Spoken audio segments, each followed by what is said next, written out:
The precautionary approach is a notion that an action must first and foremost avoid doing any harm, and the proponents of an action must demonstrate this avoidance before any action can be taken.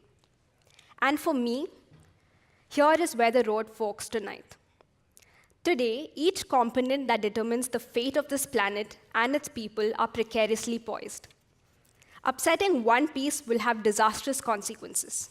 Maybe more for one segment of the population more than the other, but disastrous nonetheless.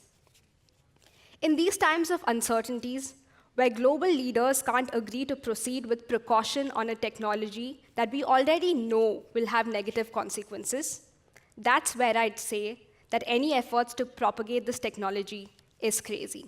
Time is everything in dealing with climate change because it moves so slowly relative to human perceptions and plans.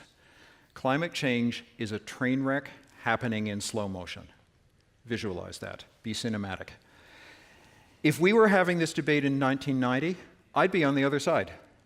We knew enough by then to warrant strong action to cut emissions, and if we'd started then, we would have had time to stop the train. But it's 2019.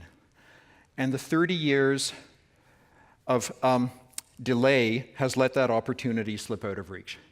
It is still possible to hold climate change to manageable limits, but it's no longer possible to do this confidently, relying only on technologies and policies that are familiar, comfortable, and controversial. I think this debate really comes down to how you understand power and the way that societies work. Technologies aren't neutral. With solar geoengineering, it's highly likely that the climatic preferences of rich white people will prevail.